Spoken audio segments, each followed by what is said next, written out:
안녕하세요. 오늘도 서연살롱을 찾아주셔서 감사합니다. 저는 서울에 사는 40대 여자입니다. 사실 결혼 생각 없이 살고 있었는데 저희 부모님은 제가 30 넘어도 결혼 안 하니까 발을 동동 구르셨어요. 결국 30대 초중반은 회사 끝나면 엄마 아빠가 주선해준 선자리를 나가면서 시간을 보내곤 했었네요. 그런데 그 남자들이 하나같이 눈에 차지 않았어요. 그도 그럴 것이 저 정말 모자란 것 없이 살았거든요. 저희 엄마 아빠는 자수성가하신 사업가세요. 젊은 시절 죽도록 고생하셔서 의류 사업에서 성공하셨죠. 사업 성공해서 저와 남동생 키우는데 아낌없이 쓰셨어요. 물론 아들을 더 위하시긴 하셨지만 저도 모자란 것 없이 누리고 살았었어요. 엄마 아빠가 교육열도 높으셔서 고등학교 때는 고액 과외받아 성적 끌어올려서 서울에 있는 남들 다 아는 대학 나왔고 미국 연수도 2년 갔다 왔었거든요. 다녀와서는 외국계 회사에서 근무하고요. 그러니 웬만한 남자가 눈에 들어오겠어요? 좀 잘생겼다 싶으면 벌이가 시원찮고 벌이가 괜찮다 싶으면 인성이 틀려먹었고 그런 남자들이 대부분이었습니다. 30대 후반까지 결혼을 안 하고 있으니 저희 부모님께서는 주변에서 딸 어떡할 거냐고 독촉을 많이 들으셨어요. 그런 얘기 듣고 오는 날이면 저를 들들 볶으셨죠. 눈이 그렇게 높아서 어떡할래? 누구 하나라도 빨리 골라 잡아 어여 결혼해. 그 말을 들을 때마다 아예 무시할 수는 없었어요. 부모님이 지금까지 키워주셨는데 아예 부모님 뜻에 반하게 혼자 살 순 없겠다 싶더군요. 30 중반 넘어서부터는 선자리에 진지하게 나가기 시작했었어요. 그래도 저희 엄마 아빠 사업이 탄탄하니 좋은 선자리가 많이 들어왔고 그중 한 사람과 마음이 맞아 연애를 하게 되었죠. 그 사람은 사실 조건으로는 저보다 한참 밑지는 사람이었어요. 집안은 평범하고 그 사람 하나 열심히 공부해서 석사학위 따서 대기업 다니고 있었어요. 벌이도 그리 많지는 않았어요. 오히려 제 벌이가 더 많았거든요. 그렇지만 워낙 성격이 서글서글하고 외모도 제 스타일이라 제가 먼저 반하고 말았죠. 연애를 하다 보니 시댁에서는 결혼을 서두르시더라고요. 둘 다 나이도 있고 더 망설일 게 뭐 있냐는 시기였어요. 저도 어느 정도 공감은 했지만 그래도 1, 2년은 만나야 하지 않나 싶었는데 남자친구가 덜컥 프로포즈를 하더라고요. 호텔에다 풍선이며 꽃으로 장식해놓고 정식으로 프로포즈를 했고 저와 그날 이런저런 이야기를 나눴습니다. 만난 지는 5개월밖에 안 됐지만 저를 일생을 같이 할 여자라고 생각한다더군요. 그 말에 저 역시 마음을 결정 지어야겠다고 생각했어요. 하루 정도 고민 끝에 결혼을 하겠다고 약속했고 그 이후로 모든 과정이 순탄했어요. 양가 상견례 때 만난 시어머니는 너무도 좋으신 분 같았어요. 흔히 시어머니라고 하면 생각되는 이미지는 약간 독하고 무서운 그런 거잖아요. 그런데 저희 시어머니는 저를 친딸처럼 생각하시겠다며 너무나도 다정하게 말씀을 해주시더라고요. 저희 부모님께서도 제가 정말 좋은 시댁을 만난 것 같다며 흡족해 하셨어요. 문제는 여느 신혼부부들 다 그렇듯 집과 예단, 혼수 등 결국엔 돈 문제였어요. 이 부분을 시댁과 잘 상의하면 될 일이라고 안일하게 생각했었어요. 어느 날 남친이 어머님한테 받았다며 종이 한 장을 건네더군요. 뭔가 싶어 봤더니 예단과 혼수 내역이 쭉 적힌 종이었어요. 품목뿐 아니라 명품 브랜드 리스트까지 아예 정해주셨더군요. 저는 깜짝 놀랐죠. 이렇게 노골적으로 많이 바라실 줄은 몰랐거든요. 남친은 엄마하고 상의해봐 하며 모든 걸 어머니께 일임했어요. 그때는 제가 알아서 처리해야 할 일이라고 생각해서 어머님을 만나 뵙고 말씀을 드렸어요. 어머니, 이 종이에 적힌 예단들 제가 다 해야 되는 건가요? 조금 과하다 싶어요. 저랑 오빠는 저희가 모은 돈으로 집만 마련해서 작게 시작하고 싶은데요. 사실이 그랬거든요. 남친과 제 나이가 적지 않으니 모은 돈이 꽤 돼 있었고 그 돈이면 시댁과 친정이 가까운 아파트 전세는 넉넉히 들어가고 대출을 받으면 매매도 가능한 정도였거든요. 그런데 굳이 예단 같은 데 낭비를 해서 모은 돈을 버리기 싫었어요. 예단 혼수 리스트 전부 계산해보니 억대 돈이 나오더라고요. 어머니께서 제 말을 듣더니 생글생글 웃으면서 그러시더군요. 결혼이란 게 집만 마련해서 될 일이 아니고 집안 간에 맺어지는 일이잖니. 대충 할 일은 아니야.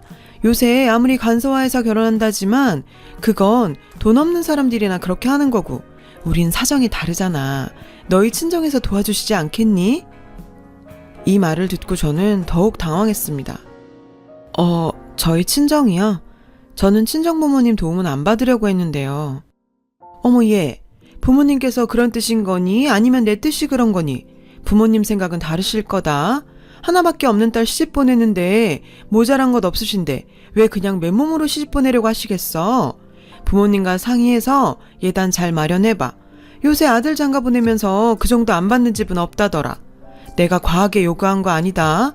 아들 장가 보내면서 저 정도도 못 받았다면 다들 부끄러워한단다. 사돈들도 이해하실걸? 웃는 얼굴에 침 못 뱉는다는 말이 정말이더군요. 제가 당황하든 말든 시어머니는 아무렇지 않게 시종일관 웃으면서 말씀하시니 제가 그 페이스에 말리게 되더라고요. 결국 일단 어머니와의 대화는 제가 치고 부모님과 상의를 했습니다. 부모님께 예단 내역을 보내드리니 입을 떡 벌리시더라고요. 그도 그럴 것이 누가 봐도 과한 요구들이 많았거든요. 시어머니 밍크의 명품 가방에다 화장품 같은 소소한 물건들. 혼수는 무조건 최상급 라인으로 바라셨어요. 곰곰이 생각해보니 저희 집에서 사업을 크게 하시니까 이참에 한몫 바라는 건가 싶더라고요. 부모님께 죄송스러워서 결혼을 다시 생각하겠다고 이사를 얘기했더니 아빠가 펄쩍 뛰시더라고요. 그럼 파혼하겠단 거냐? 살다 보면 별일 다 있는데 이런 일로 파혼은 무슨. 부모가 못 해줄 정도면 몰라도 다 해줄 수 있는 거 왜? 네가 왜 파혼 딱지를 붙여? 걱정 마라. 엄마 아빠가 다 알아서 할게. 저희 부모님은 해줄 수 있는데 왜 안 해주겠냐며 괜찮다 하셨습니다. 결국 저희 집에서는 시댁의 요구를 받아들여 억대의 예단과 혼수를 마련했습니다. 집은 남편 반, 저 반 보태서 사게 되었고요. 그러고 나니 제가 결혼에 쓴 돈이 훨씬 많게 되었더군요. 결혼 앞두고 싱숭생숭했지만 좋게 생각하려 애를 많이 썼어요. 잘 살기만 하면 그만이지. 시댁에도 이 정도 했으니 시집살이는 없겠지. 그렇게 좋게 생각했어요. 그래서 예정대로 결혼식을 올렸고 신혼살림을 시작했습니다. 신혼이래도 별다를 건 없었어요. 저와 남편은 각자 회사를 나가고 저녁에 들어오면 같이 집안일하고 저녁 차려 먹고 그런 식으로 지냈습니다. 남편은 워낙 다정한 사람이라서 시키지 않아도 집안일이며 요리며 잘했고 결혼생활 만족도가 높았죠. 그런데 시댁 문제가 묘하게 거슬렸어요. 저희 신혼집은 친정과 시댁 딱 가운데 있고 차로 20분 정도씩 걸리는 거리에 있었어요. 한 달에 한 번 친정 시댁 방문을 드렸는데 친정에 가면 뭐 하나라도 더 주시려고 그러고 저희 돈 버는 거 아시면서도 무슨 일 있을 때마다 핑계 삼아 용돈 주시고 그러셨어요. 그런데 시댁은 전혀 딴판이었죠. 일단 가면 마트에 가자고 저를 이끕니다. 그래서 저녁거리를 산다면서 쓸데없는 물건들을 잔뜩 카트에 담더라고요. 어떻게 봐도 저녁거리는 아닌 음식들이나 주방용품 같은 것들이요. 그렇게 한두 달치 생필품을 다 사고 계산대에서는 시어머니가 나 몰라라 하고 계시더군요. 자연스레 제가 카드를 내밀게 되더라고요. 그렇게 장을 보고 오면 잠깐 산책할 겸 근처 백화점에 가자고 하세요. 백화점을 가면 어머니께서 구경을 하시다가 옷이든 소품이든 꼭 하나씩 오래 붙잡고 구경을 하시거든요. 산다고 하시면서 이상하게 계산은 또 저한테 떠넘기시고요. 그런 일이 몇 달이 반복되자 저 역시 친정과 시댁이 비교되고 시댁에는 점차 가기 싫어졌습니다. 제 벌이가 좀 되고 저희 친정이 잘 산다는 이유로 자꾸 요구를 하시는 게 불공평하다는 생각이 들었거든요. 남편한테도 볼멘 소리를 몇 번 했습니다. 시댁만 갔다 하고 나면 수십에서 수백만 원대까지 돈을 쓰고 오니 우리 돈은 언제 모으냐고요. 그랬더니 남편도 하하 웃다가 그러더군요. 아, 부모님들이 나중에 우리 모른 척 하시겠어? 저축은 되는 대로 하자. 아등바등 그렇게 살 필요 있어? 저도 좀 짜증이 나서 물었어요. 시댁은 가진 것이라곤 달랑 집 한 채이고 재산이라곤 없는데 모른 척 하고 말 게 뭐가 있겠어요. 오빠, 부모님들이란 게 누구를 말하는 거야?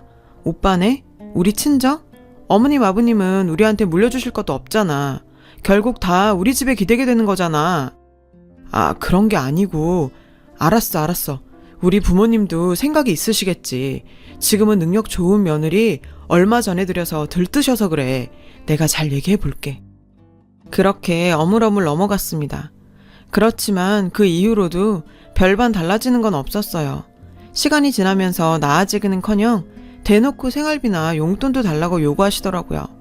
아버님이 일하시고 저축해둔 돈도 좀 있으실 텐데 왜 그러시는지 알 수가 없었어요. 남편과 그 문제로 싸우는 날들도 많아졌습니다. 저는 저대로 남편에게 따질 것이 많았고 남편은 그런 저에게 한 번도 져주지 않았어요. 그래서 너희 친정 좀 잘 산다고 우리 집 무시하는 거야? 우리 엄마 아빠가 바라면 뭘 얼마나 바랬다고 그 난리야.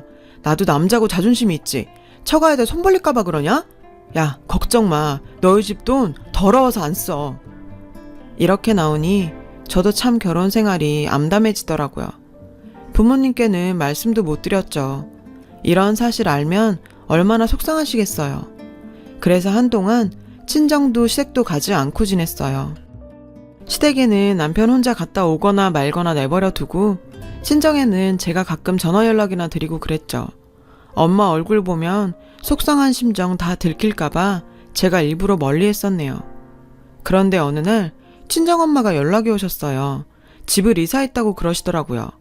당연히 마음에 드시는 집으로 가셨겠지 하고 대수롭지 않게 생각했는데 엄마 목소리가 가라앉아있고 해서 집에 대해 물어보니 말씀을 제대로 못하시더라고요. 그 주 주말에 남편과 함께 엄마가 알려준 주소로 찾아갔습니다. 그동안 제가 제 살 길 너무 바빠서 무심했구나 싶었고 부모님에게 무슨 일이 생긴 건지 겁이 났습니다. 부모님께선 예전 집보다 훨씬 작고 낡은 빌라에 자리하고 계셨어요. 이게 대체 어떻게 된 일이냐고 제가 울면서 물었어요. 너의 아버지 사업이 저번에 수출한다고 그랬던 물건이 일이 좀 꼬였어. 은행에선 독촉하지 돈은 다 묶여있지. 일단 집 팔아서 여기로 왔다. 다 늙어서 이게 뭔 일인가 모르겠어. 일단 급한 불은 껐는데 집은 너무도 초라하고 작았습니다. 난방도 잘 되지 않는 집에서 살 저희 부모님이 너무 안타까웠죠. 사업 일은 제가 잘 모르지만 분명 큰 문제가 있어서 다 넘어가게 생긴 것 같았어요. 남편은 엄마 아빠랑 제가 대화 나누는 동안 한마디도 안 하더니 불쑥 일 때문에 먼저 가봐야겠다며 일어나더라고요. 급한 일이 생겼나 그냥 짐작만 했어요. 남편 가고 저희 엄마가 그러시더라고요. 저 사람도 얼마나 놀랬겠냐. 가서 잘 얘기해라. 엄마 아빠가 사업은 어떻게든 잘 해볼 테니까. 너무 걱정하지 말라고. 그렇게 마무리 짓고 집으로 돌아왔어요. 집에 오니 거실 불도 켜져 있고 남편 신발이 그대로 있더라고요. 안방에선 뭔가 전화하는 듯한 소리가 두런두런 들렸어요. 저도 모르게 발소리를 낮추고 문 옆으로 가서 통화 내용을 엿들었어요. 엄마, 완전 망했어. 망했다니까. 산동네에 집 같지도 않은 빌라에서 있는데 진짜 어이없어서 지네 집 잘 산다고 그렇게 유세 떨더니 다 망했나 봐. 심장이 두근거렸죠. 저희 집 얘기를 하는 게 분명했습니다. 그 말투는 분명 걱정은 아니었어요. 근데 엄마, 이제 어떡하지? 좀 잘 구슬려서 사업이랑 재산 다 내 쪽으로 물려주게 하려고 했는데 이제 완전히 망해서 다 틀렸어. 짜증나 죽겠네 진짜. 친정 잘 산 데서 꼬셔서 결혼했구만.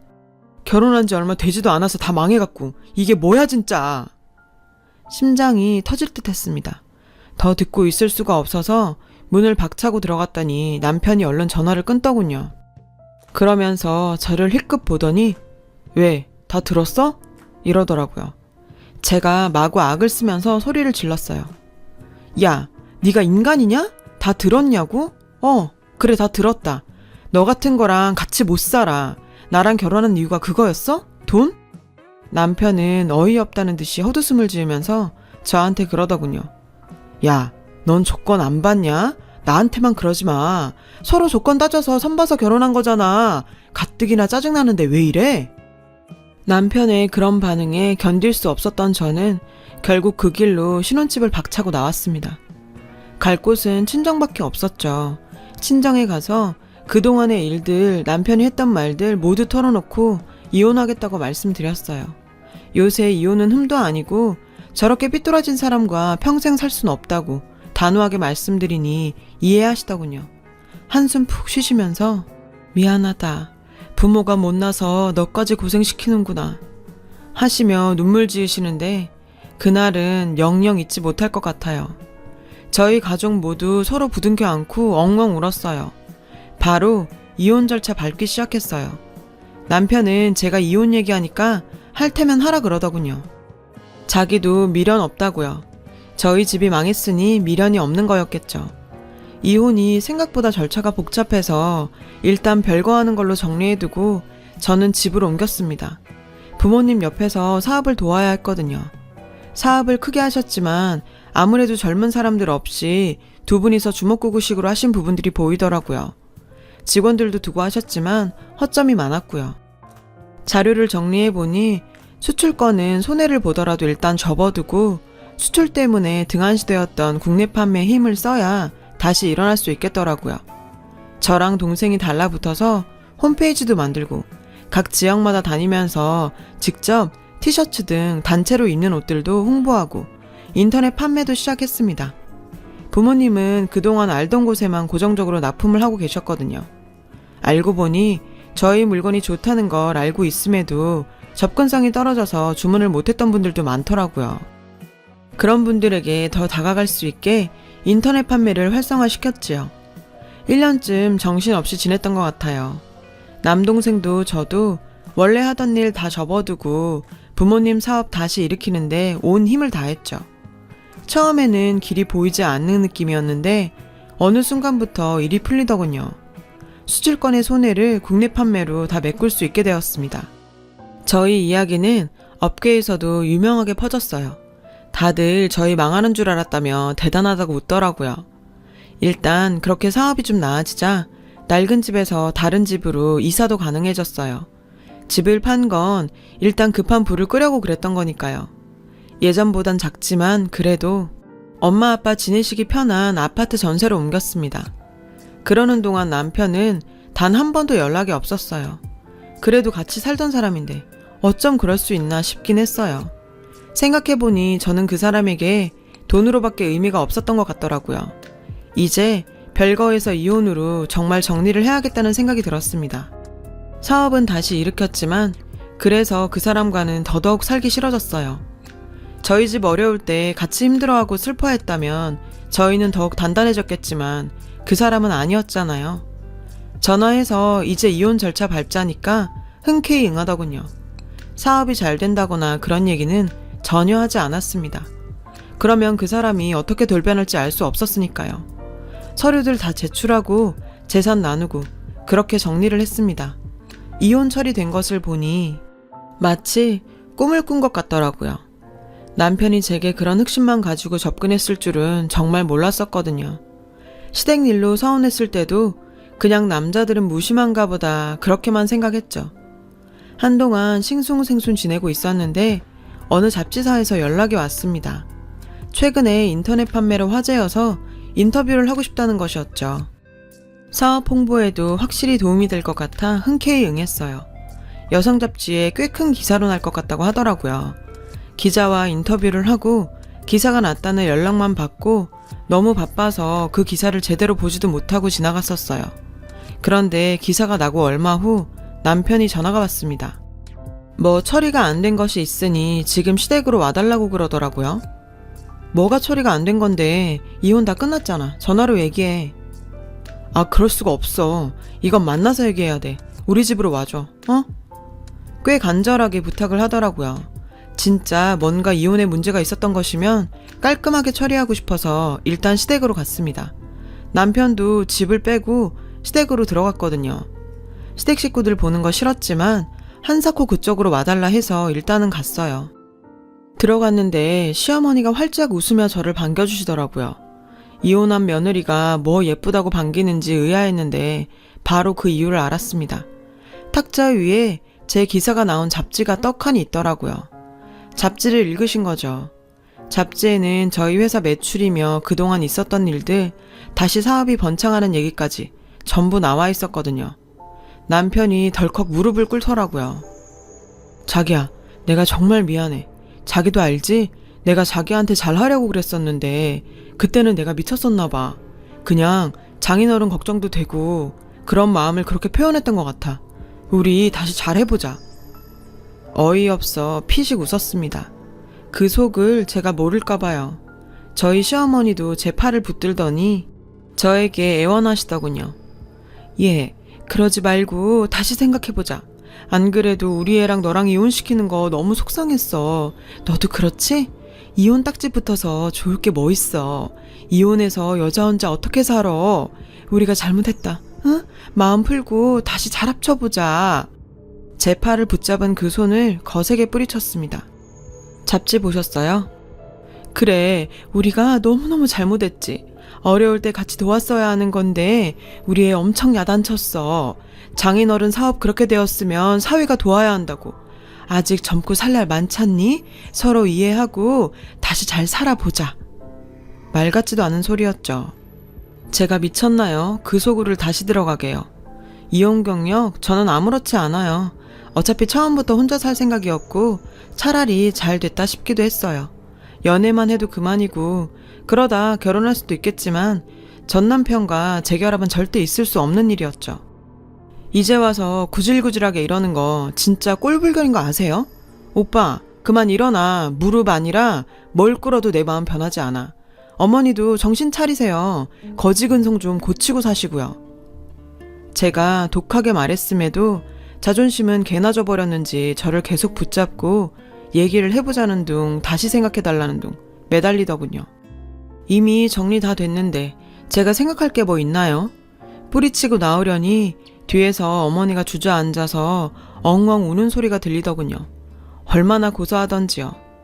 전 남편은 그 이후로도 내내 문자나 전화를 해가면서 저한테 매달렸어요. 짜증나서 핸드폰 번호도 바꿔버렸죠. 그러니까 사업장까지 전화해서 절 바꿔달라고 그러더군요. 야, 한 번만 더 이러면 스토킹이든 영업방이든 신고할 거야. 제가 버럭버럭 욕까지 하면서 소리를 지르니 놀랐는지 전화는 다시 안 하더라고요. 그렇게 저희의 결혼 생활은 끝이 났습니다. 후에 소개시켜줬던 사람 말을 들으니 남편이 술로 메일을 보낸다고 하더라고요. 시댁도 매일 가슴치고 있고요. 속이 쓰리겠죠. 저는 요새 홀가분합니다. 아직은 연애도 하고 있지 않아요. 나이가 40이 넘었지만 전혀 조급하지 않습니다. 한번 되어본지라 이제는 결혼을 할지 어떨지 모르겠지만 하더라도 정말 신중하게 결정할 것 같아요. 제 긴 이야기를 들어주셔서 고맙습니다. 여러분, 사연 댓글에 응원과 현명한 조언 부탁드려요. 좋아요와 구독은 저에게 큰 힘이 됩니다. 오늘도 좋은 일 가득하세요.